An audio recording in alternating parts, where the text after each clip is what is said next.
Welcome to webinar number 7. My name is Tom Camacho. I'm a grant writer for 25 years and a strategic planning consultant for nonprofits and curriculum development consultant, among other things that I've done over my 25 to 30 years in the nonprofit sector.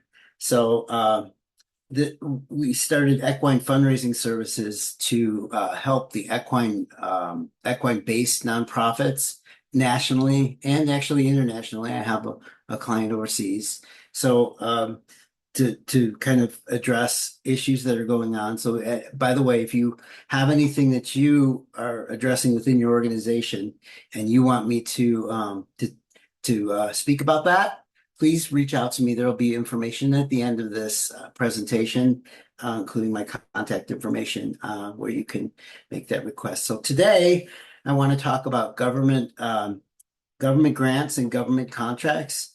A lot of this stuff isn't for the newer organizations, although I'll talk about some things that would make you eligible for a lot more things if you're to step forward with it. But let me see if I can get this thing started. And technologically, let's see if that goes. Oh my gosh, first try. Well, I'm so happy. All right. So this is going to be looking at government contracts, grants and contracts. Let me get this. Let's see if it's going to go.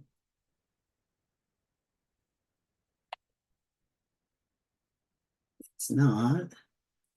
There we go. Let me see if I can go back. Okay, so we're going to start out. Sorry about that. We're going to start out where to find your government grants. We're going to talk about grants first. You can go to grants.gov. It's the primary federal database. Everything is in there. It's a little crazy. It can be a little wonky to go through, but everything's in there. There's ways to search in there too. You definitely want to sign up with grants.gov too before you go forward with anything with government grants. You can also look at USA government grants. That one explains the grant process and loan programs and how they work. Some of the major agencies that work through grants.gov are Health and Human Services. These are just examples. HUD works through their Department of Education. The BLM works through there. So a variety of different organizations are through there, but that's going to be your place to go to find your grants. Applying for a government grant. First thing I want to say about government grants too is that they're very difficult. They take a lot of time. They could take up to a year to get the grant. So if you're just starting out as a nonprofit, it's probably something that you don't want to look at yet. It's a very good thing to have down the line because the positives that you get from having a government grant, people look at you in a different way because you've gotten that, helps you immeasurably with other funding. So it's something to look at down the line. So I just wanted to put it into your brains now, if you're a newer organization, so that you can have that in the background as you go forward. Before you apply for any grant, make sure that you check your eligibility. You want to do that with every grant, but especially with the government grants, you really want to do it because it's a lot of work going in.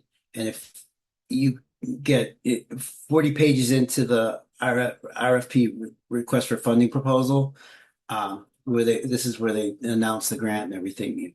They can be 100 pages long. You get 40 pages into that thing, and then you find out that you're not eligible because of your location or just one of your programs are not matching with it. You've just wasted a bunch of time reading all that because it's not super enjoyable reading. It takes a lot to kind of comprehend what's going on there. So you want to make sure that you are eligible first. The next thing that you want to do is make sure that you build a strong proposal. Get some experts around you that can oversee your proposal as you go, and make sure that what you're writing is going to come across because the writing is different for government grants. So it's a different language. It's a different way of of kind of writing things. Um, there's things sometimes with these grants, you need an IRB with it and all kinds of crazy things. So you want to make sure that you make a strong proposal. You want measurable goals, really, really precise, measurable goals, and then your budget. It's really got to be clear. You really want to be set up for transparency with government grants because they are going to be very stringent about your accounting and how everything is going forward, and that you're spending that money exactly the way that you said that you're going to spend that money. So yeah, that's super important. The process is you're going to register. I can help you guys with this if you need it. It takes a bit to get through it. You're going to register with grants.gov and uh, and then you're going to obtain a unique identity ID or a UEI on SAM. So SAM is how you put the proposal together, submit, and then it goes to grants.gov, and then it goes to that funding organization or that government department. So SAM will be set up, and then once you have that unique identity ID, then you can go forward with submitting your proposal.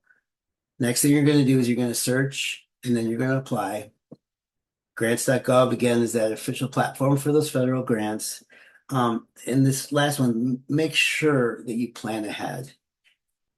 Really have your program set, have all the parameters of your program, what you want to achieve, your goals, your outcomes, your intended outcomes, all that stuff planned out first, and do your budget first before you even go to apply. Because there's a lot in here that you want to make sure that everything is linear. So you don't want to say something and then it changes later on in the proposal, which happens a lot when you're writing the program at the same time that you're writing the proposal. So really, really plan ahead and make sure that you have all of those ducks in a row before you go to submit. So here's the kind of the way it works.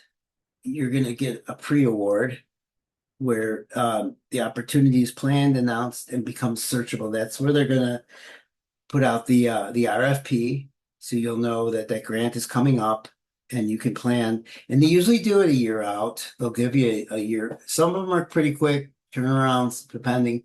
Some things have changed with the different administrations and how the country's running a little bit now. So the way that they do things has kind of changed, and some of them just kind of come up really quickly because a lot of things were phased out completely, and now they're bringing back in, and they need quicker deadlines. But generally, they're going to give you a year to get your stuff together to submit. Register on grants.gov early because things happen. That site crashes, and I've had it crash just before it was time to submit. And luckily it came back up and we were able to it was a National Science Foundation grant for $2 million. And luckily it came back up just in time for us to submit that for a GIS survey thing for the Northeastern Illinois University. But yeah. So you want to do that early and make sure that everything is up and maintain it. It's a little hard to maintain, so you're gonna have to put somebody on that for you. Get one of your board members or somebody on your staff that is good with the internet and things like that to kind of keep an eye on it, because that identifier number that I told you about with Sam, it changes every 75 days. So it changes. You have to go in there, you have to find it, you have to copy it and put it onto an Excel spreadsheet or wherever you keep your passwords and things so that you have that. Because it does take a lot of maintenance. You're going to complete and submit the application for agency review. And after that, you'll receive a confirmation email from them, and you can track your status with whatever agency that you're applying to. If you get the award, you're notified whether the grant was funded or denied first. So if it's funded, the funds are dispersed and the project begins. But you're going to get a grant agreement and it's going to have some very stringent guidelines and very strict kind of things that you have to follow, reporting what they want during the grant cycle. If there's any reports that you have to submit, then that's all in there. So make sure that that is well read. I make up a sheet where I put everything down on that sheet, and I do it chronologically for what's needed when, and by what date. And I actually do my dates when I do them a week early because I know we wear a lot of hats in nonprofit and things can go to the wayside and then get lost and then you miss it and then you gotta explain it. So the post award is your implementation stage.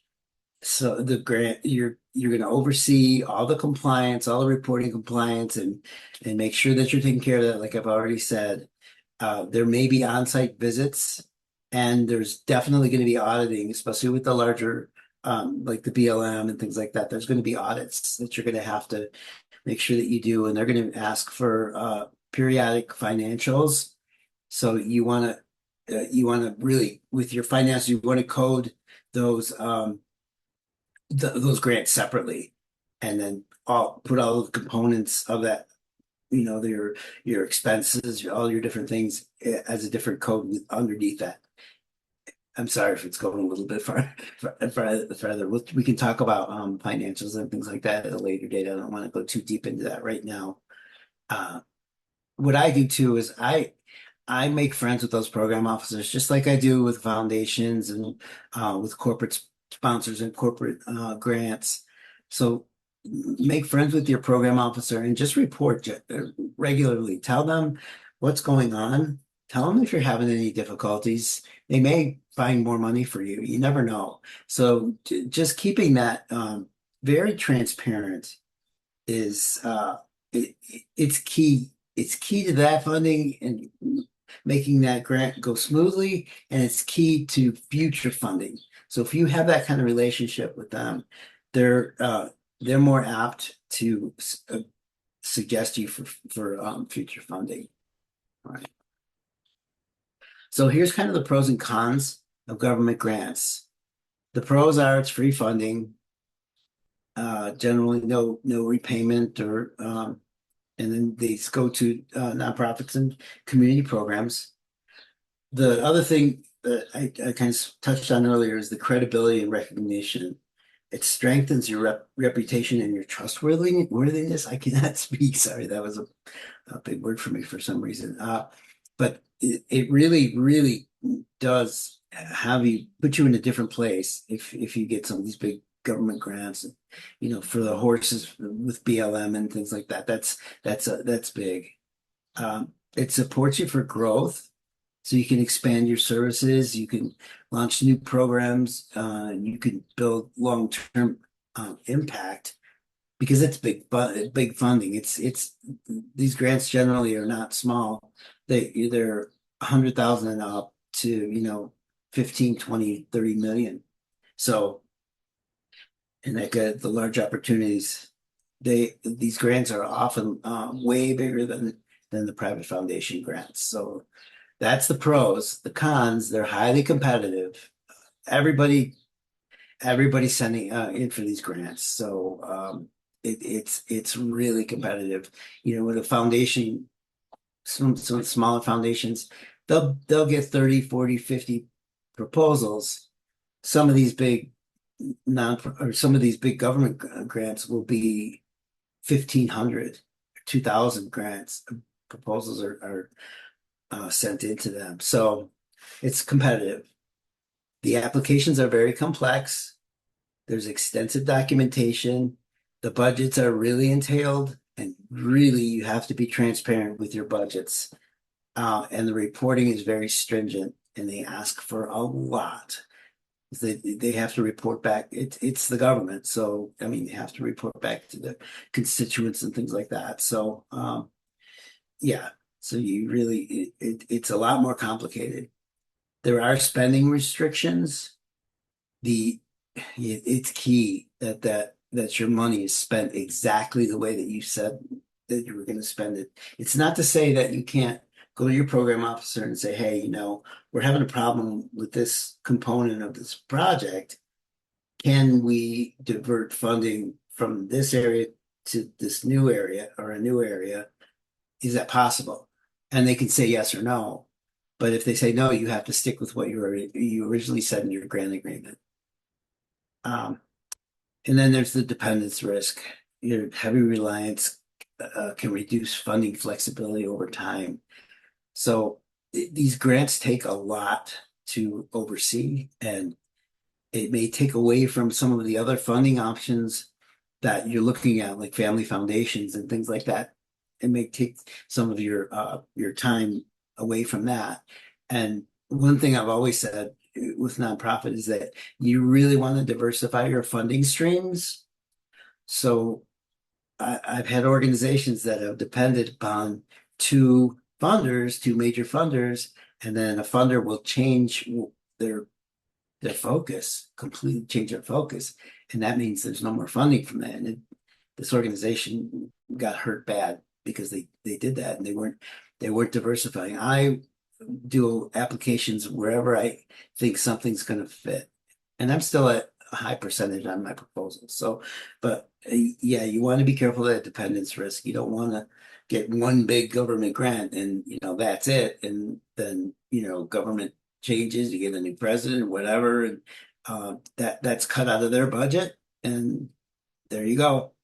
So just, yeah, be cognizant of that. But that's the cons. Um, when you start your journey, you're going to register, like I said, with Sam. You're going to get that unique identity ID, entity ID. I keep saying you're going to do your searches and then you're going to apply. You can do that at grants.gov. This is kind of just a little bit of a recap, but I just wanted to touch too on the different kinds of government grants. There's the federal grants, which is generally, with grants.gov, it's going to be the federal grants.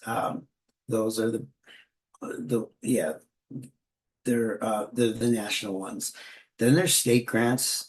There's appropriations that your senator has every year, that they're allocated money that they can again allocate out to the state for different programming, and you can make requests through your senators for that funding.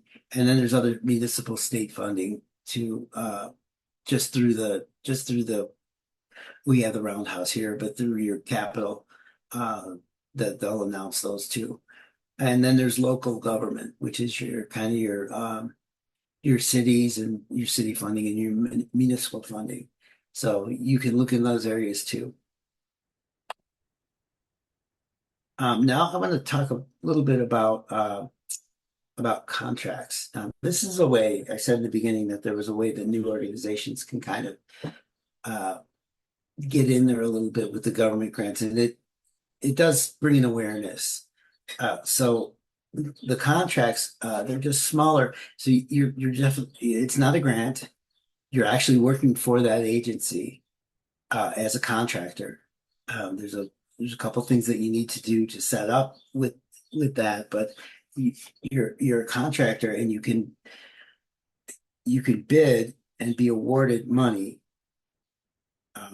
and then you can do your programming through that funding directly for that organization or that entity. And you can actually do for the smaller organizations. There's the prime contractors, which can get the bigger money, but you can subcontract with those prime contractors if you're offering something in programming that is it's something that they're missing. You can subcontract with the prime contractors and still be a piece of that contract. So that's a really good thing to do, especially for new organizations, because you're going to get your face out there, and they're going to notice you later on. You do a good job, and you're really transparent about how you spent the money, and you have good impacts and things like that. They're going to notice. So that's a good way of doing it as a subcontractor for the smaller nonprofits. So first, you want to lay your groundwork when you're going for the contracts. you're going to look at your NAICS codes. I always forget what that stands for, but it explains what you do. It explains what your business is on a high level. And that's through sam.gov again. You're going to start small. Like I said, subcontracting via SBA, Subnet, which is Small Business Association. And then from there you can get certified, and then you could be the main contractor. And that's when things start to really move forward. And then you can just find, and then you can bid on the contracts. There's a lot more to this. I'm kind of doing a high level overview of this. There's a lot more to it, and if you have questions, please reach out to me. I can kind of explain how to go into it. I don't want to get too long-winded on this one part. So uh, for laying the groundwork for when you're doing these, you want to understand those codes. So the government buys by industry code. Look up how your services. They look up how your services are classified. So again, you're going to register in SAM, and you can the Apex accelerators uh, are counselors that will help you too with some of these contracts. And they have little webinars, and they have little seminars where you can go and actually teach you about how to do this. And it can be some really substantial money. So it's a good option. Start small, build on your past performances, get a track record together. And that's what I said about the subcontracting. You can really build a track record and people will recognize that and know you. And yeah, you'll move forward with it that way. But yeah, that's that for this part. Um, these are just some of the different ways to get in there and look for contract work. These are just four of them.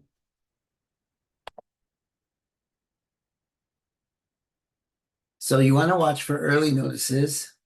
Um, these come up there. It's a long list. It's really a tough read, but there's ways to search, and you can narrow it down by keywords where kind of your stuff shows up, and then you can look and see. But do it ahead of time, way ahead of time, so that